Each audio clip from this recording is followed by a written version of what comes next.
when you talk about the vastness of the mercy of Allah subhanahu wa ta'ala and His bounty, what you realize is that sometimes you come across these authentic ahadith, and at first you might even be a little suspicious about whether or not they're authentic, because the reward that is mentioned is so great for seemingly very simple things. And then you realize that the Prophet sallallahu alaihi wasallam, as he talks about these deeds that are otherwise inaccessible to us, or these rewards that are otherwise inaccessible to us, the deeds that he does sallallahu alaihi wasallam are always regular habits that we can adopt in our lives. And who knows how many hajjs and how many rewards we will find on the Day of Judgment bidnillahi ta'ala if we sincerely undertake those deeds. First and foremost, the sincerity of intention. And sometimes, especially for those that make the intention of Hajj, it doesn't really hit them that, inshallah, you had the niyyah, so bidnillahi ta'ala, because you had the intention, the sincere intention, it counts. But I didn't feel it, right? I didn't get to go to Medina and go to Mecca. I didn't feel the struggle of Hajj. And so it's hard for me to conceive that perhaps I actually would have the reward of Hajj. May Allah subhanahu wa ta'ala grant it to all of us who made the intention for Hajj or Umrah. Allahumma ameen. And then you look at this particular hadith where the Prophet ﷺ chose to talk about the people who wanted to go to Tabuk. Now remember, Tabuk was a difficult journey. It was in the heat of the summer, and it was a journey that the hypocrites did not want to go on because it just required so much, and they made all sorts of excuses. And the Prophet ﷺ is speaking to those who actually went to Tabuk, and they actually encountered all of its hardships. And he says, there are people that are not with you, habasahum al-marad, that they were held back by some sort of sickness, or al-udhr, they had some sort of excuse, but they have the same reward as you. So the Prophet ﷺ is saying that to the people that went under that huge journey, that undertook that huge journey with all of its hardships. And he's saying, sallallahu alaihi wasallam, look, there are people that have the same reward, even though they did not struggle the way that you struggled. So the sincerity of intention is important. And it's something that we have to always remind ourselves of, that innamal a'malu binniyat, that actions are but by intentions.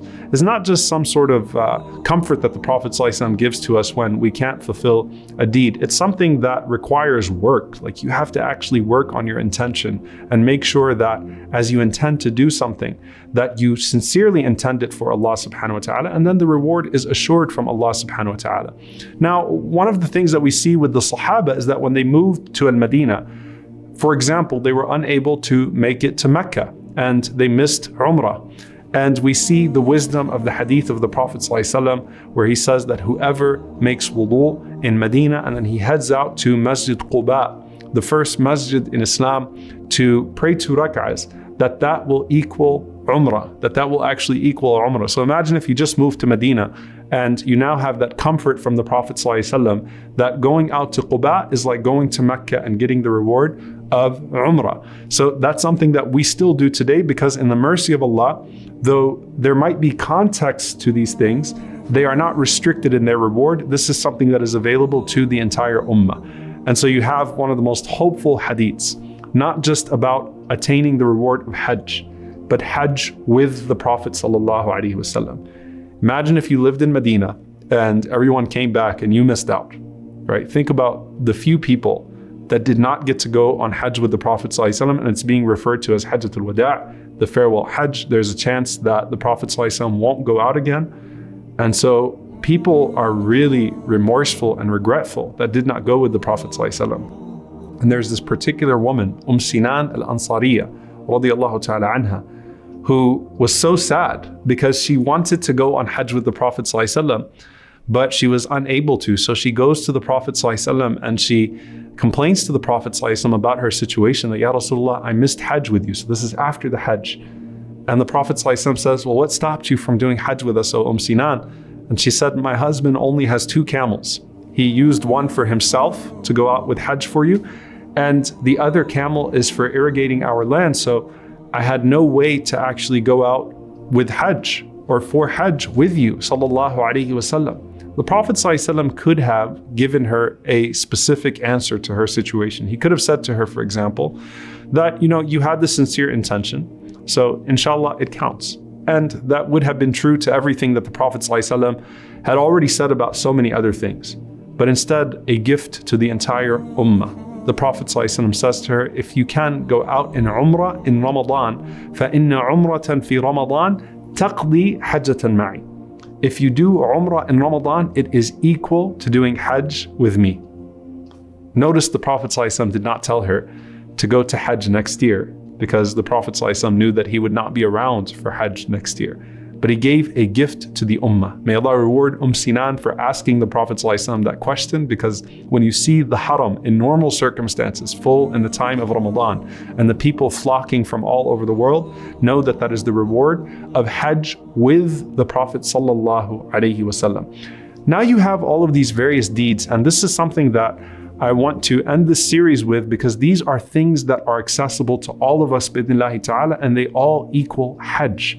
And these are all authentic narrations that I'm going to share with you. What are the deeds that the Prophet ﷺ mentioned equal Hajj? Number one, the most famous and the most common, the Prophet ﷺ said, whoever prays in jama'ah, whoever prays in congregation and remembers Allah from Fajr, so prays Fajr in congregation and remembers Allah until sunrise. So they make dua or they do dhikr, they remember Allah subhanahu wa ta'ala in one of the legislated ways. And then they pray 2 rak'ahs after sunrise, Salatul Duha. The Prophet ﷺ said that that person has the reward of Hajj, tamma, complete. The reward of Hajj and Umrah, complete.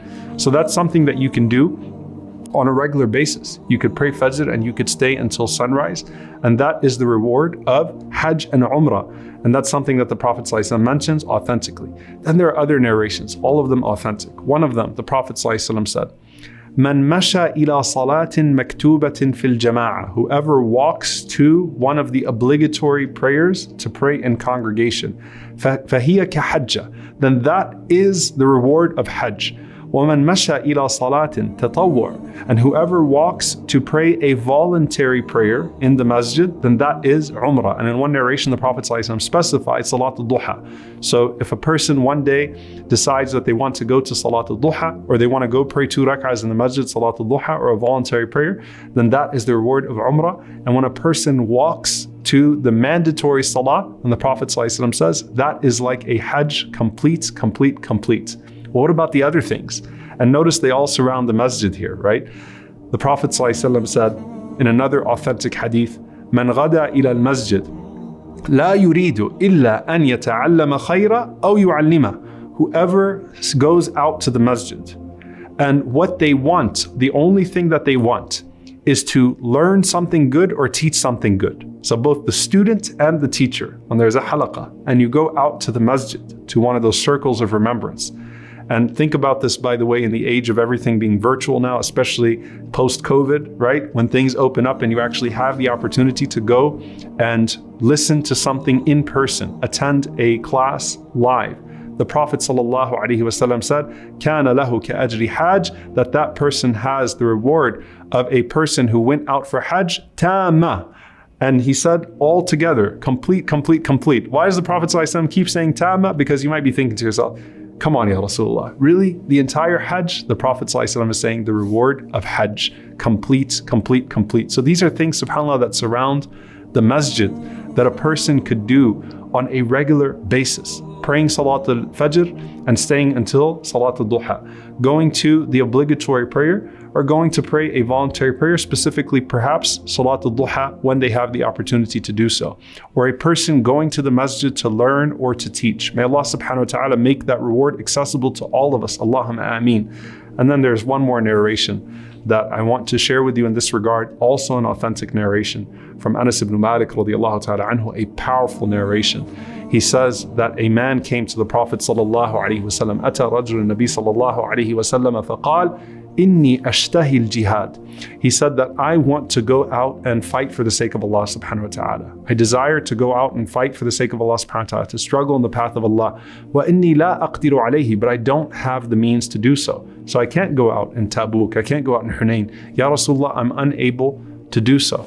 What was the answer of the Prophet ﷺ? He said, هل بقي أحد من والديك? Are either of your 2 parents still alive? قال أمي. He said, my mother. The Prophet ﷺ said, فَأَبْلِ اللَّهَ عُذْرًا فِي بِرِّهَا. The Prophet ﷺ said, then show your closeness to Allah, come close to Allah with your intention. Strive and struggle by obeying her, by showing her goodness, by giving her good companionship, by serving her. And the Prophet ﷺ, and of course we know that when it comes to jihad, this is the famous narration where the Prophet ﷺ sent the young man back and he said, فَفِيهِ مَا فَجَاهِدْ, then strive in your parents, right? Strive in their favor, that go back to your mother, heaven is under her feet. But here in this particular narration, which is an authentic narration, the Prophet ﷺ says, فَإِنَّكَ إِذَا فَعَلْتَ ذَلِكَ, that if you do what I just told you, if you honor your mother, the Prophet ﷺ said, فَأَنْتَ حَاجٌ وَمُعْتَمَرٌ, you are a person who is amongst those who do Hajj and Mu'tamar. You are one of those who has done Umrah, وَمُجَاهِدْ فِي سَبِيلِ اللَّهِ. So subhanAllah, if one of your parents is alive, honoring your parent is like jihad and Hajj and Umrah all together. And this is an authentic narration from the Prophet ﷺ. SubhanAllah, we find this throughout this entire series and throughout everything that the Prophet ﷺ was doing in Hajj. Rasulullah ﷺ did not want to restrict our Islam to a single gathering, but rather to transform our entire lives. And that's something that we take even from the ultimate gathering that happened in this world with the Prophet ﷺ. May Allah resurrect us in the ultimate gathering in the hereafter in His companionship ﷺ, and allow us to be His neighbors in Jannat al-Firdaus. Allahumma ameen. Jazakumullahu khaira. Wassalamu alaikum wa rahmatullahi wa barakatuh.